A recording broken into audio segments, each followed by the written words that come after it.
All right, so hello. Welcome to Becoming with the hashtag I Am Movement. I am Tracy Tewitt, the founder and managing director of the hashtag I Am Movement, and your host and facilitator for this live virtual event series. Now, if you're new to this channel or you've never heard about the hashtag I Am Movement, let me just give you a brief. The hashtag I Am Movement is a wellness and lifestyle brand that promotes body positivity and encourages women to become their most confident selves. We are currently known for our signature body positive dance classes and act as a safe space for women to celebrate their bodies and embrace their curves. Our classes currently run online on Fridays from 6 to 7:30 p.m. And you can get more information by following at hashtag I am on Instagram and Facebook. Now, back to Becoming, which is our first live virtual event series that is centered around the idea of self-confidence and what affects it, how to tap into it as a woman.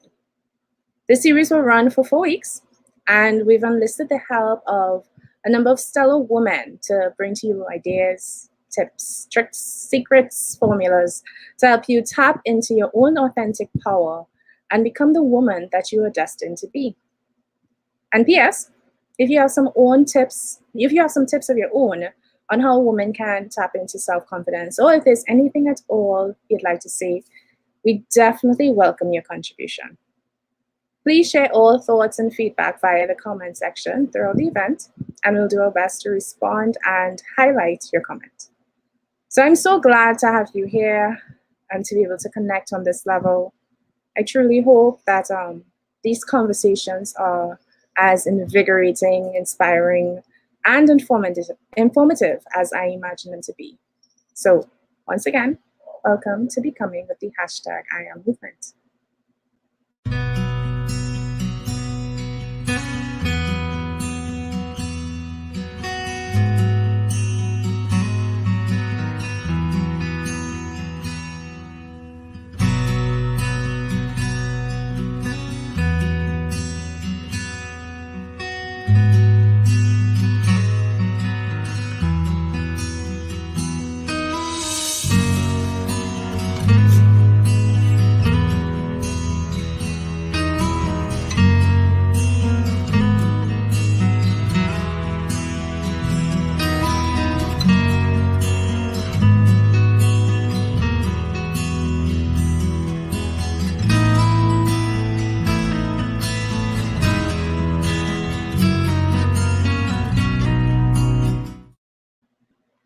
All right.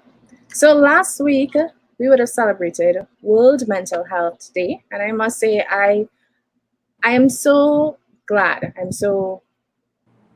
I love it so much that we are finally putting a focus on the importance of mental health and the role that it plays in our everyday lives.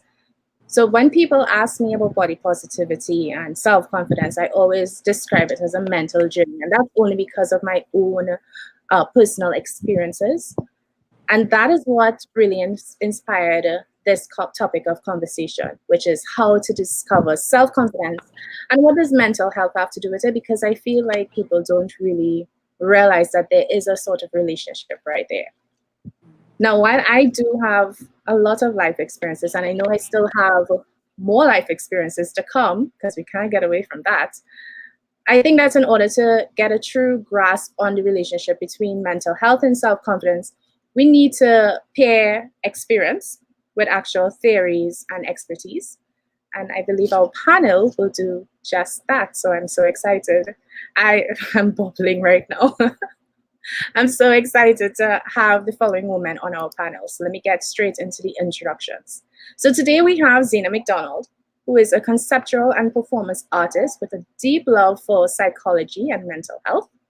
She is currently in her final year of her master's in clinical mental health in expressive arts therapy and hopes to utilize her knowledge of the field of expressive arts to tell stories through film and social action and create movements towards the betterment of the health and educational industries.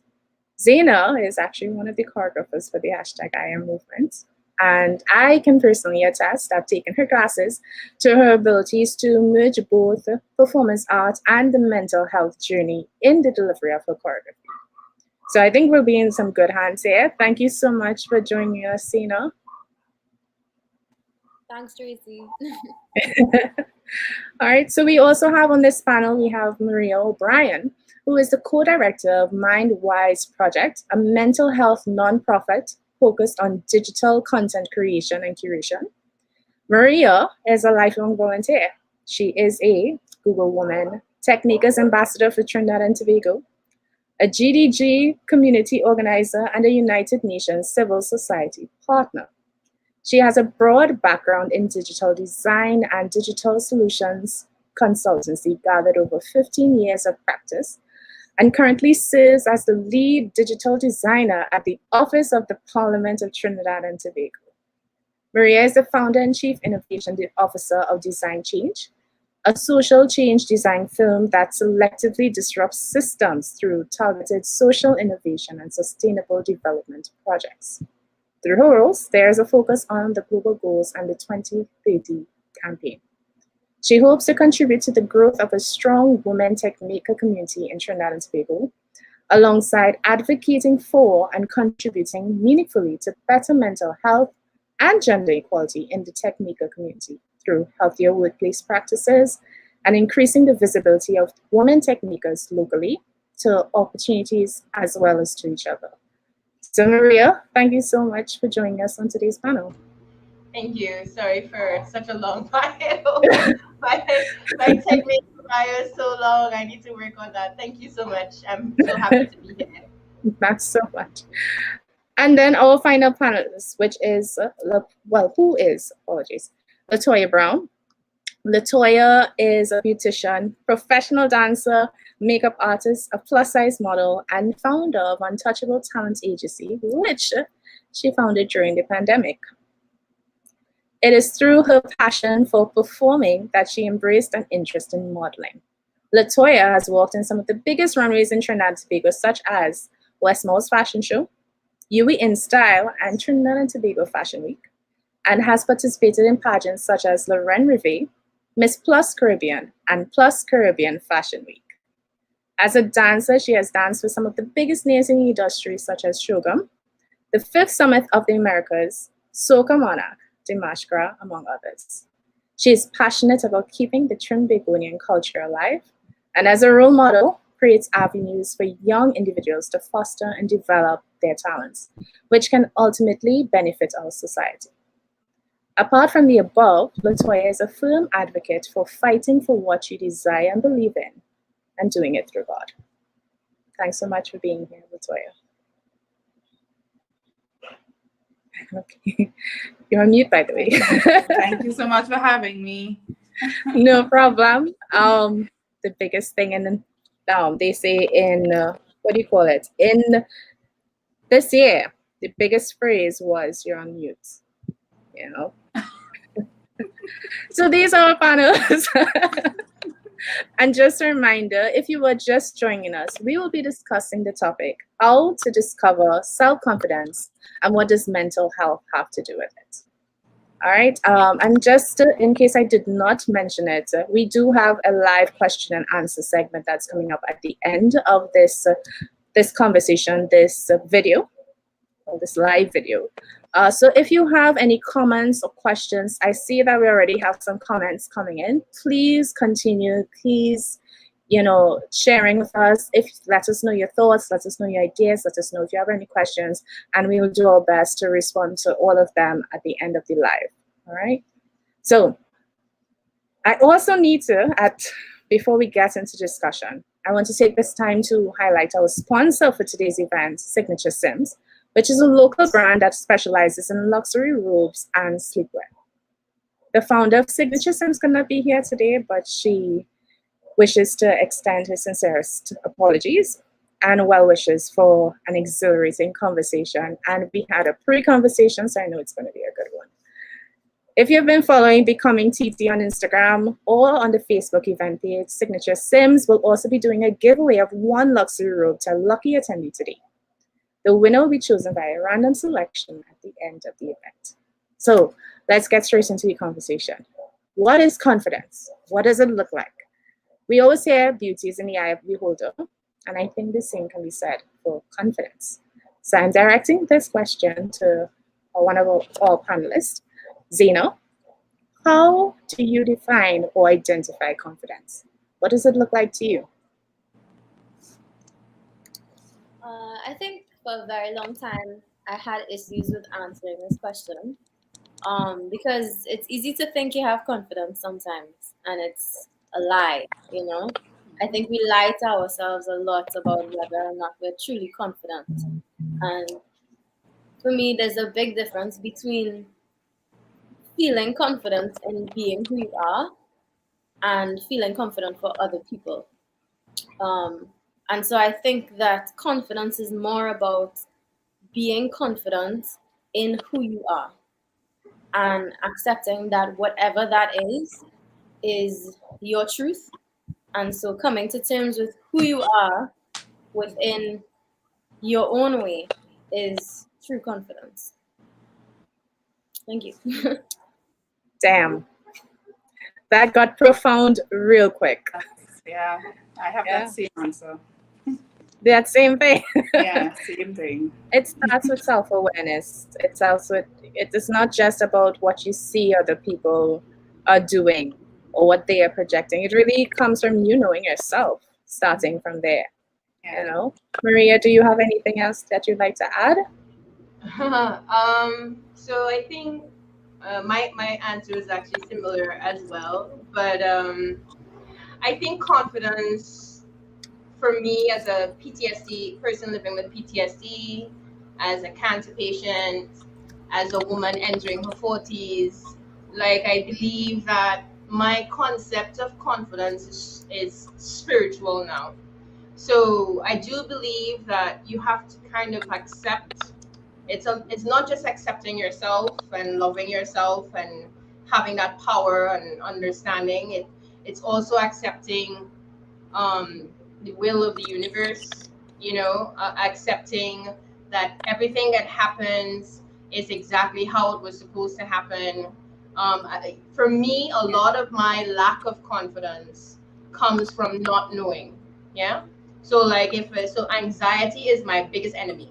Yeah. So I do think that greater confidence comes from acceptance, belief that things, if they're not perfect, will be okay, that you can survive, that I can survive it, whatever it is. If it's cancer, if it's the loss of my mother, if it is the loss of a job, might be the loss of my youthful beauty, or whatever the case may be. Yeah, I do think confidence comes from choosing to be a survivor.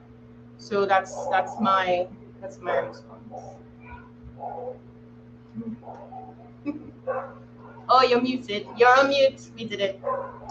Yeah, probably that was probably for good reason because I'm just like already, I don't know, I flatlined a little bit because it's 100% true, and I think I also think that you only get that kind of awareness as you get older and as you go through life and you go through more experiences, because I'm telling you, as a teenager, there was nothing like that. It's basically whatever you see. You see it's weave and straight hair and walking a certain way, and that comes from TV and the movies that you would watch, and you try to you know you try to do that, you try to put that into your life, and then you realize that somehow it's not quite working the way that you want it to.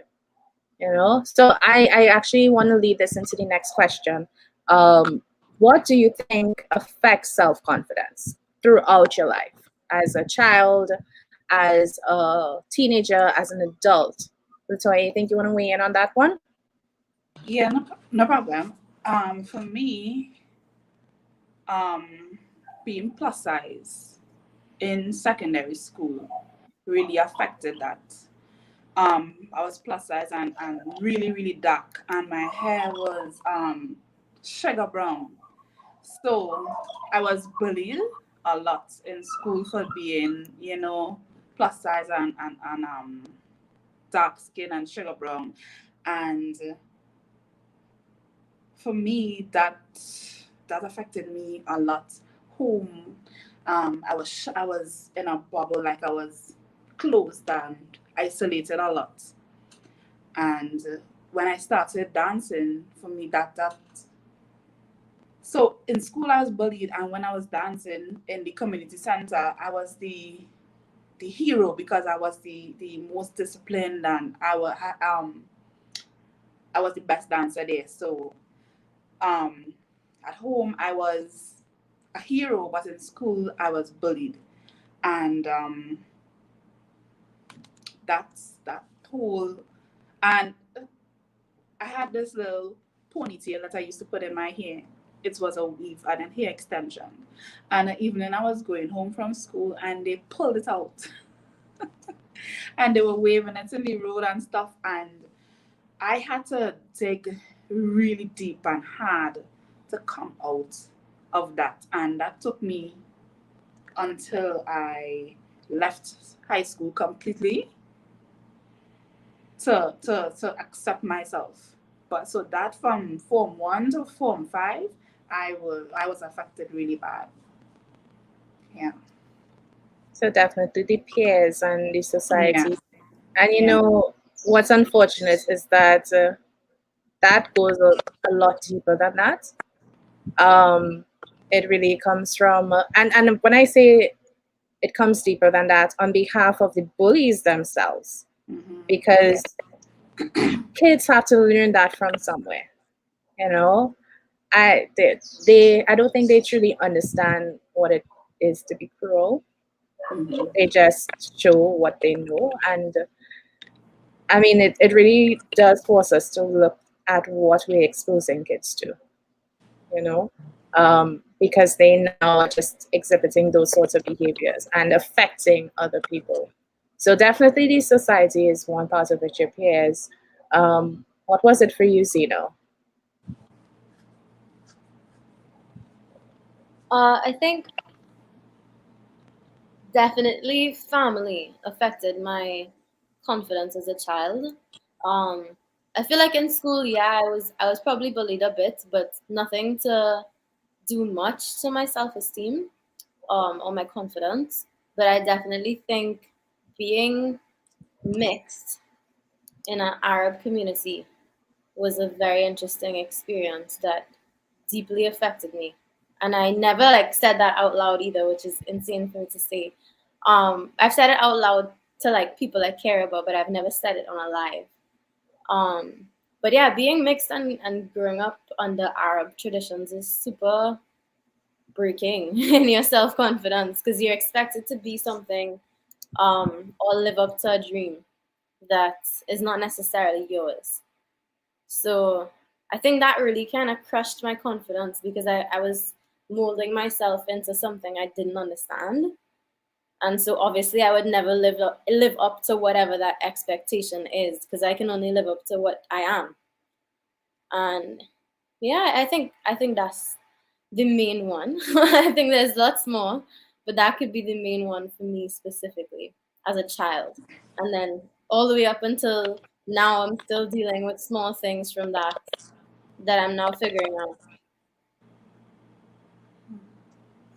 Guys, thank you so much for being so honest, so real about, and I know it's tough, especially when you're alive and you don't know who exactly is watching, and to put yourself so out there.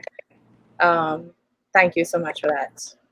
That is brave, and it's also very important because even up to this day, going into your 30s, going into your 40s, um, you don't know how much of your experience is shared by someone else. It's only when we talk about it you realize, oh, you went through this too. And I learned that through the hashtag I am dance classes, which only started maybe about 3 years ago. Because you're thinking that, oh, I'm creating this for a specific person. What they tell you when you're starting like a business, know who's your ideal client, that sort of thing. You're creating this for this particular person. And then different women show up, different shapes, different sizes, different races, and people who you would think, oh, Y'all have it together. Life was easy. Y'all don't know what I went through. And then you realize, oh no, maybe you do. Because we're all talking about the same thing. It's your environment. It's your environment at school. It's your family life, because I completely get where Zaina's, well, not completely, but there are things I can relate to in terms of family and how that can affect you. I definitely could relate to being plus size, a plus size teenager. That's hard, you know, but so is being a very skinny teenager, you know. Maria, you wanna you wanna weigh in? You guys just like took me like way back. Like I do think, ironically, the first thing I would say, and the biggest thing in my life was probably the authoritarian way that I grew up. Um, yeah, I think that a failure was put into me very young. I wasn't allowed to fail at school. I wasn't allowed to do anything that was less than perfect. I'll never forget the first time that I got a B. I think I was in standard 2, and I was interrogated for 3 hours about that B. They were asking me, my father was asking me questions about how could I have missed this, and I was just there like, I don't know. I would give him, and not only did I have to do well, I had to have the intelligence. My intelligence was constantly being challenged as a young girl. Coming from I suppose an upper lower class family, where our academic success defines our future, and that's what's really told to us a lot. It's like how you do in school is what your future is going to be. So you kind of, I don't want to say you, I want to speak to myself. Like I do believe that is the foundation of every anxious experience I've ever had. It is the foundation of every bad or good decision I've ever made, comes from this fear of failure. So much so that when I did fail, and I didn't really fail until I was in my early adulthood, and I experienced a huge community failure. I wouldn't say professional, but community failure. And a lot of people said to me, "Oh, it's good that you experienced that young," and I actually do agree with them. It was good for me to experience it young, while I had time to change and work on it. But the foundation of it was still, okay, this is a failure that happened. How do I make sure this never, ever, ever happens again? So what I did is that I stepped back from leadership. I stepped back from leadership for almost a decade. For almost a decade, I didn't want to be the forefront of anything. Even with MindWise, you can ask my co-directors. I did not want to be the face of MindWise for, I would say, the first 2 years of it. I allowed my co-directors to speak, because I had made mistakes in my past. So I would say fear of failure has been the number one thing that has affected me as a confident person. I do see things differently now, because of course I do think that any sort of chronic illness or any sort of life challenge that is life threatening makes you see things much differently. Yeah. So I do believe now that failure is an important part of becoming a better human being. I mean, I failed in a lot of different ways, and I'm actually proud of my failures now, because they help me help people. If I didn't go through those things, I wouldn't be able to, talk about them. But I do think that one, fear of failure, especially in a community like ours here in Trinidad and Tobago, where everybody knows everybody else, can be very, what's that word? It paralyzes you. So that has been one of my issues. Yeah. Thanks so much for sharing, Maria. And I'm not too sure if I would have missed it, but you said that. Oh no, you said that their life experiences is what would have helped you overcome that. But is there anything else that has made you almost rebuke or change your whole mindset around your fear of failure? Or is it just that particular life experience? I think that the number one thing that has helped me see failure as a positive has been, and this is going to sound, I don't know, as if it's something that's not accessible.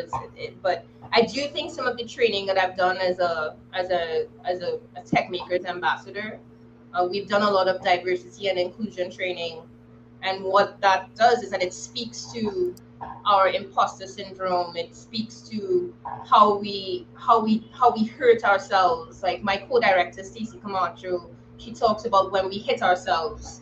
We hit ourselves when we don't do something right. We hit ourselves if we fail. We hit ourselves if you wore the wrong outfit and somebody brought it to your attention. You're like, damn, I shouldn't have done that. How did I forget that? How did I forget to ask this question? How did I forget to bring this up in the interview? All of these different things. Like I very often hit myself after doing interviews just like this. I'd be like, how did you say that? Oh my God, it's the worst. Like you're the worst. A lot of mindfulness meditation as well. I've been doing some mindfulness practice. Has also taught me to see those situations differently and ask myself questions instead of hitting myself. So I do think that failures happen for a reason. When things don't go our way, that is happening for a reason. And also, why is it so important for it to go our way? You know what I mean? Like I do think that control is something that I've let go of a lot. And being a patient, you have to give up control. And I do think that you have to give up control and trust that things are going to work out all right. You can't wait for proof. So that has fundamentally, so those three things: being a cancer patient, mindfulness meditation, and diversity and inclusion training. Those three things have changed my concept of failure.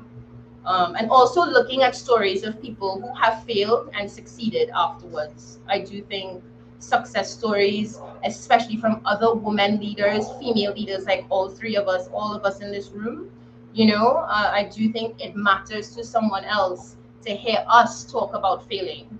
And because there are people out there who need to hear that we didn't just come out all roses and everything, like this was hard work, and there were hard losses that brought us here. So yeah. I 100% agree. Anybody else want to ask anything they would like to add to that? Sana looks very contemplative. I like the direction that you went in terms of like explaining your own thought processes within situations, to like how you kind of like beat yourself down to find a resolution, or beat yourself down to feel comfortable about it in some sense. And I've been like reading up on self-punishment a lot and how we self-punish for different things. It's a form of like dissociating from the issue and punishing yourself so that you don't have to feel bad when you go back into reality. And I think everybody does it, but it's super important to be aware of what your self-punishing choices are. Like mine might be to pick the pimples on my face and then maybe like tell myself, why didn't you do this? Like, why didn't you do that? And yours would be different. And I think it's important for us to always listen to the voice in our head, because that voice is not necessarily us. If you really think about it, it's just like that little thing trying to poke you to distract you from the truth. Everything else that you would have heard in your life, that is helps form that specific voice. Yeah. Every word that would have been told to you, not even if it's not told to you, but it's told about someone like you, that sticks inside there. And that's how you realize that, oh, there is something wrong with what I did or who I am. And the funny thing is, you spoke about I can't believe I can't remember the actual phrase, but that's self-punishment. There we go. It's almost 6 o'clock, guys. We're winding down. The mind is winding down. But yeah, self-punishment, and funnily enough, and not so funny either, it sounds very close to inflicted wounds. And I feel like we're starting to channel a little bit into the mental health aspect of self confidence. So on that note, I think that it's time for a little break before we delve fully into that conversation. So we'll be back shortly.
All right, so welcome back to Becoming with the hashtag I Movement, where we are discussing the topic how to discover self-confidence and what does mental health have to do with it.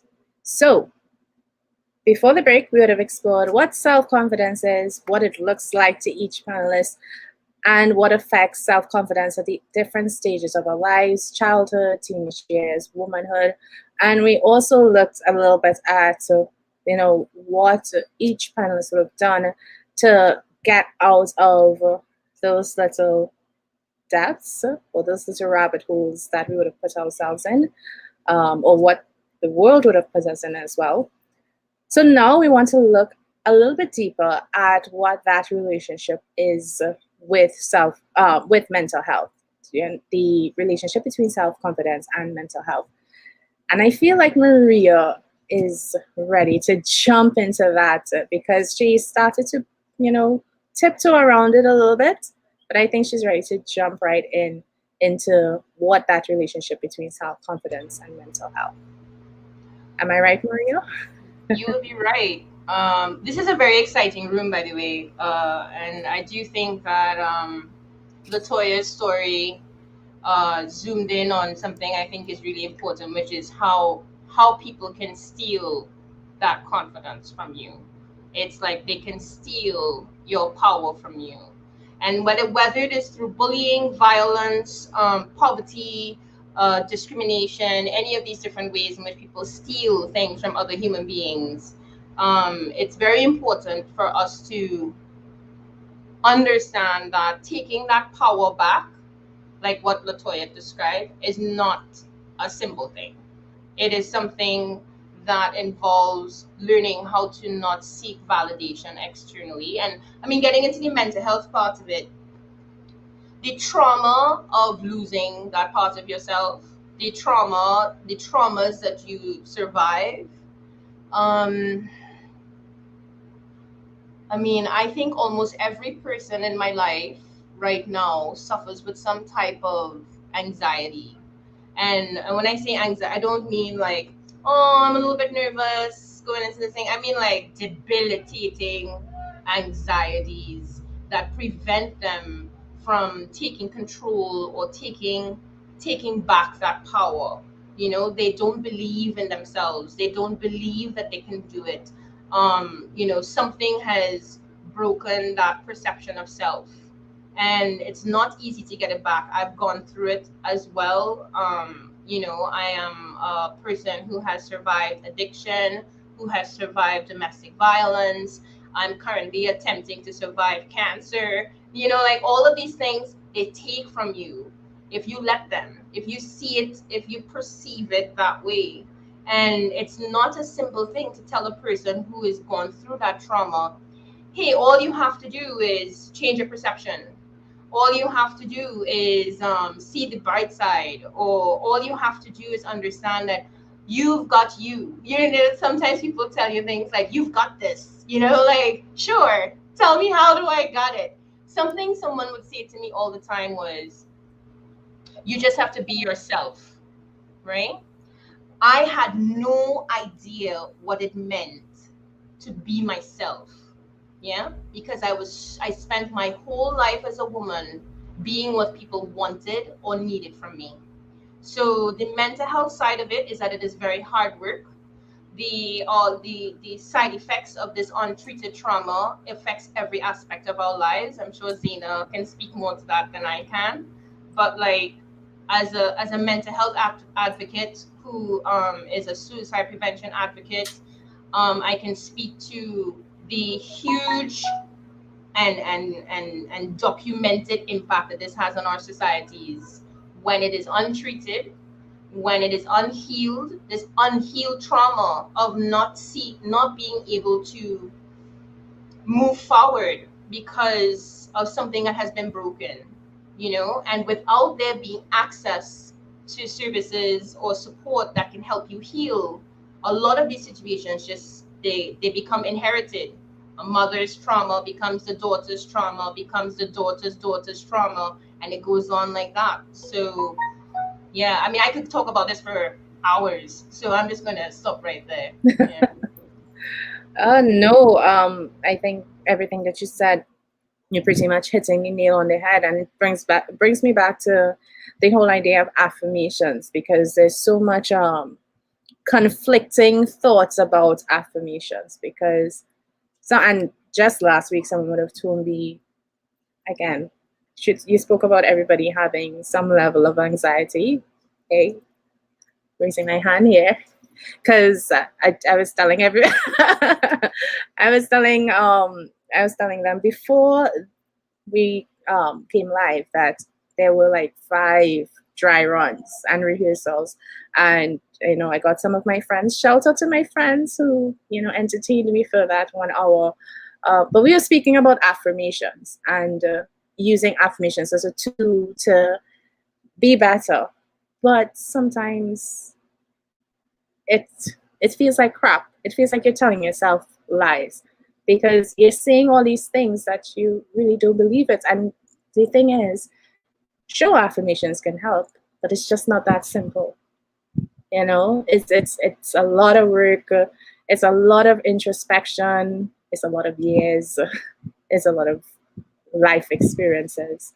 I'm not too sure if Latoya has anything extra that she wants to add to that. You're mute. Basically, you all said every single thing that I was thinking about, you know. So yeah. What about you? I think the question you asked me before about the childhood, it kind of brought back so much memories that I went back, and I'm still a little emotional because the woman that I am now, you know, thinking about where I was as a teenager, you know, if I didn't have that willpower and that fight, I could have been really dark, you know. And watching my success now is like, you really came out from that. What if I didn't have that mental health?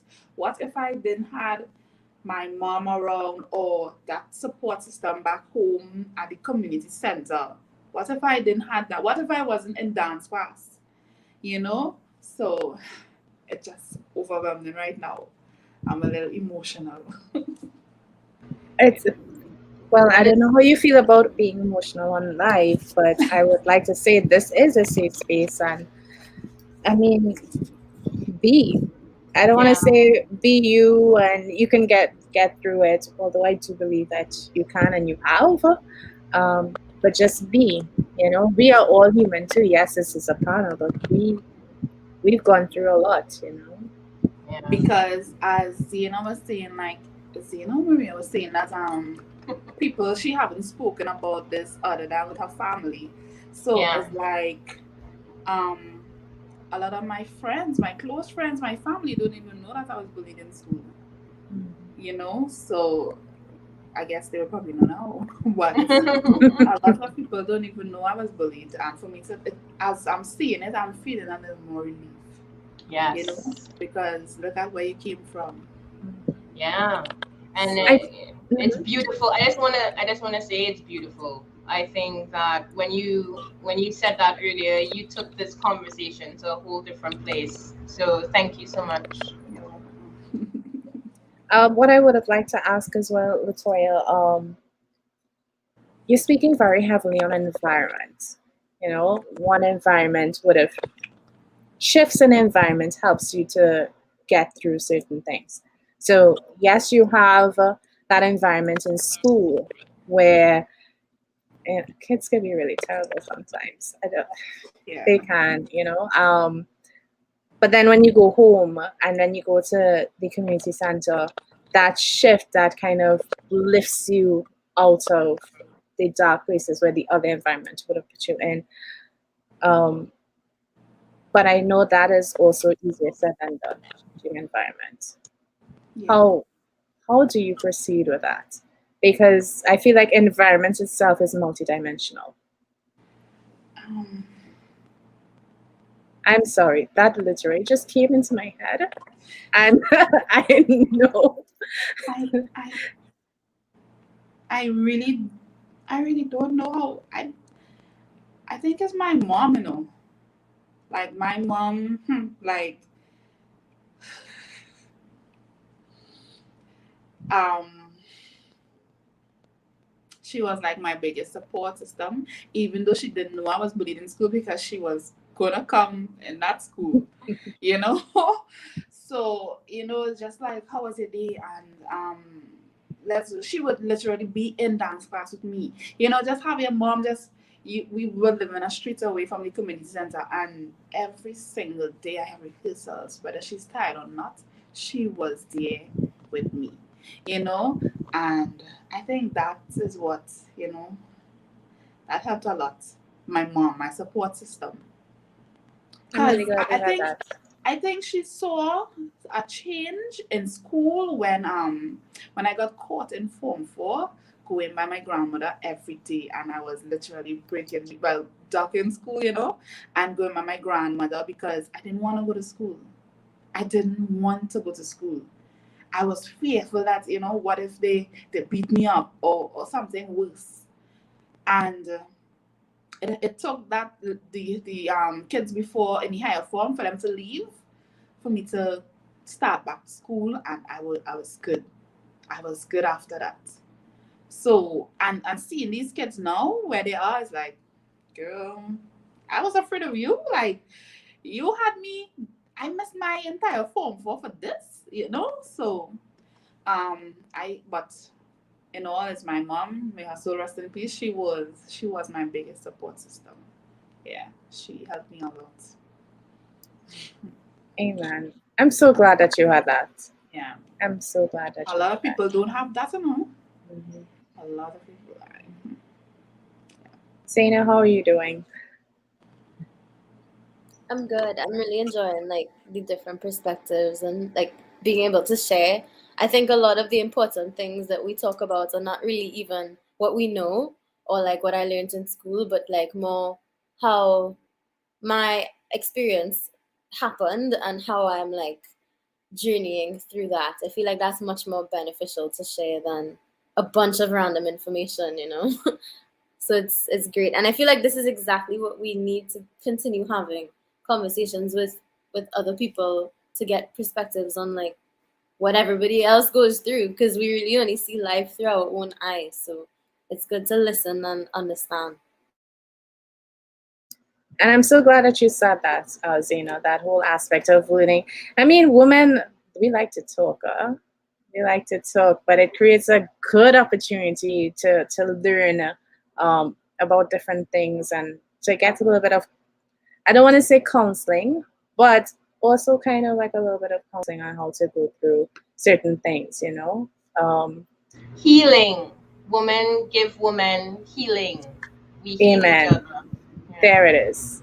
You know, and I think that Latoya is actually in a good space to provide a little bit of healing. Having, is she there? Yeah. Okay, because Yeah. your video got a little bit static, so I wasn't sure. Sorry. No, that's fine. That's the age that we live in. But I mean, being the founder of a talent agency and you're dealing with models all the time, and I'm sure you get to see firsthand where they have maybe a little bit of trials with their self-confidence. So based on what you see with the women that you've worked with, how do the services that you provide promote mental health and self-confidence in women? How do I? The services. So your work with them, how does that help promote mental health and self-confidence in women? Be you. Every time I meet my models, I would say be you. A lot of times people think like, so how did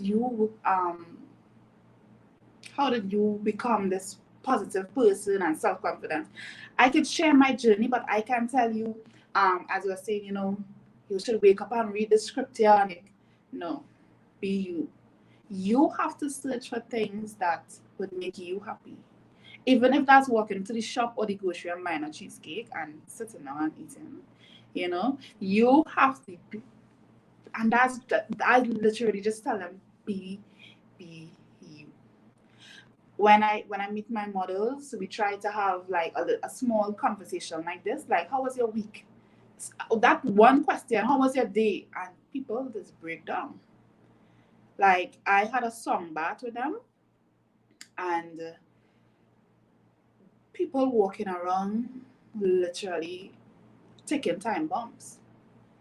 Like, I had the song bat, and like within 20 minutes, people were in tears and just releasing every single thing that's in them, because they feel like they have to own up to this part of the society and this. And I would just tell them, like, live for you, be you, work on your self-confidence, work on your mental health, and mental health stems from parents, spouse, you could be in the agency and taking the nicest pictures, but when you go home, you have to deal with your abusive spouse, and not only physically but mentally, so I literally just, and I try to do this with them as well, even Zoom meetings, just talk with them and just, yeah. Oh, thank you so much, Latoya. Thank you. And on that note, I just want to say, well, first of all, I actually want to shout out the people in our comment section, because they are busy, giving their feedback, and you guys have so much to say, and I'm 100% behind some of the comments that you're putting up there. So honest. So thank you. Keep sharing. Thank you so much for the panelists for being, again, so honest and so authentic about what your experience is. I really think it's putting this conversation over the top. It's really exceeding my expectations. And I kind of want to just continue talking, but we do have a scheduled break. And I think these breathers are also good for your mental health. Sip a little wine, which I've been doing, take a little stretch.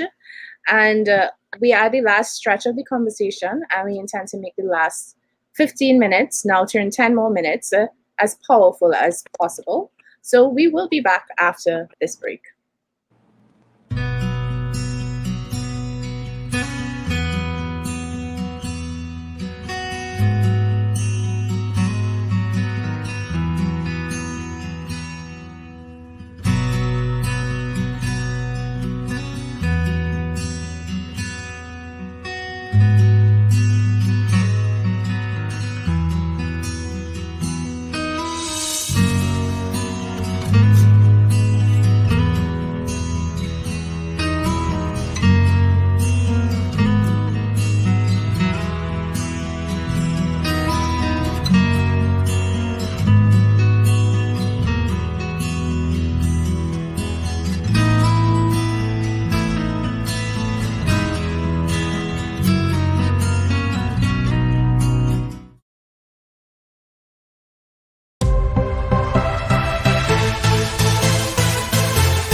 All right, so once again, welcome back to Becoming with the hashtag I Am Movement.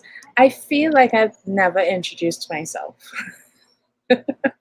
So in case I'm just doing this, I can't remember what happened at the beginning. I don't know if the wine has something to do with that, but I am Tracy Stewart. I'm the founder of the hashtag I Am Movement, as well as the managing director. And I also want to take this time to highlight again our sponsor for this particular episode of Becoming with the hashtag I Am Movement, which is Signature Sims, a luxury robe and sleepwear brand. It's local. And I just want to highlight again that we will be doing a giveaway at the end of this event to one lucky attendee. The winner will be winning a luxury robe. So stay tuned. We are at the home stretch at this point, and the winner will be selected by a random selection. So I would just like to ask this panel, thank you. Thank you so much. Thank you. I could say thank you like a million times. But this final question is, for the woman who is struggling to tap into their most confident selves, what advice can you lend to them? And what I would say too is that we kind of tapped on this throughout. We've been sharing little tools. So let's just re-emphasize what they can do to tap into their self-confidence.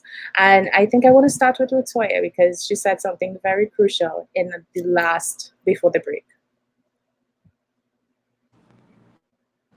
Be you. Be you. We can't tell you to be anybody else but you. And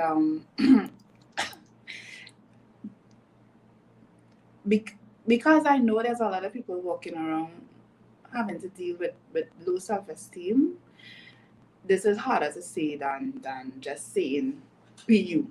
Because I am saying be you and you still can't be you, So, and that's all I have. Like, be you. Be true to yourself. Be truthful. I would like to add to that and also say get to know you. Take some time to get to know you. Mm-hmm. Yeah. And that will definitely help with the becoming who you are, Yeah. Thank you so much, Latoya. Yeah. Maria, I'm learning the body language through the camera. No, I think that leads really well into my own, which is be patient. I think that healing takes a long time. I think that we need to prioritize our healing. Please, all women who may be watching this, please don't wait until you have a diagnosis to start healing. I do think that um, my advice is to take that healing seriously. Start experimenting with things like meditation, therapy. There are lots of different kinds of therapy. As I recently learned about some of like what some people like what Zena does, and I actually am gonna seek some creative arts therapy myself. It's There's so many ways to heal. There are unorthodox ways, there are traditional ways, but you need to start seeking the healing and sending that message out to the universe that I want to heal. I want to know myself. I want to know my life in a deeper, more meaningful way, and not have these thieves continue to steal my joy. Yeah. So we have some joy stealers out there. They don't stop. They are present. They're dealing with their own trauma. And my last bit of my advice is to forgive those people, because if you hold on to any resentment or any anger, it's going to do you more harm than them. So forgive, seek therapy, seek help, seek healing actively, not just talk about it. This is not a coffee conversation. It's people have to actively and responsibly seek their own healing. Yeah. Thank you so much for that, Maria. And Dana, would you have anything to add to that? I think all of the things that we've said work really well together, and I'll add like a piece to attach onto all of the things that we've said. Because I think it's definitely a mixture of all these things. Um, it is not easy for anybody. It is okay to go to therapy, and it is all right to sit with yourself in silence and do nothing and allow the voice in your head that's not you to flush. And I think that sitting alone and doing nothing but listening to yourself is the best way, in my perspective, the best way to get to know you. Because the things that will come up when you sit alone with yourself are the things that either are bothering you the most during the day or the things that you care a lot about. So, my advice to tap into your most confident self is to sit with yourself and listen, and don't be afraid. Yeah. And I think what that does, we've created a loop right there. I don't know if you realize that. Or again, if it's the wine that's talking. But it went from, sit in silence with yourself, get to know yourself so that you can be yourself, and then put it into the atmosphere that you are ready to heal. You're ready to move past the traumas. You're ready to forgive. And I would like to add, keep doing it all over again, because as we go through life, new things are going to come up. It never just stays the same. That's what we signed up for. Well, we didn't really sign up for it. Our parents put us here. But that's how it's going to go. So always be in that process of growth, in that mindset of growth, and to better yourselves. And I guess that is how you discover self confidence and the relationship with mental health. So, finally, ladies, would you mind just plugging yourselves, letting our attendees know where they can find you on social media? You can find me, Latoya. I am on Untouchable Talent Agency and Untouchable Here by Latoya. So once you type Untouchable, you will see my both pages come up. So that's Untouchable Talent Agency and Untouchable Here by Latoya, both Instagram and Facebook. So you can find me, yeah, if you just look up my name on on Facebook. But as far as Mindwise Project, you can find us at www.mindwisett.org, and our handles are MindwiseTT. Just look us up. We'd love to talk to you. You can find me everywhere at Zena Madonna. Yeah. All right, and you can also, sorry, just putting it in the comment section. You can also find, well, me, but me is really the hashtag I am movement at this point. So at hashtag I am on Facebook and Instagram. Right, so I have been following our comments, and while there are a lot of comments, I'm not seeing a lot of questions. So I'm taking that as a good sign. And of course, you have everyone's handle, so you're welcome to reach out. I'm sure our panelists will be more than willing to have some more conversations like this. All right. Right. So it is that time, which I know everybody has been waiting for us to do our giveaway and see who is going to win that Luxy robe by Signature Sims. Right. So let's do that random selection now. All right, the wheel has already started turning. So I just pulled the name directly off of Instagram. So what I will do is reach out to My Sweet Trim Bagel Living. So we will be in touch, and thank you so much for participating in our giveaway.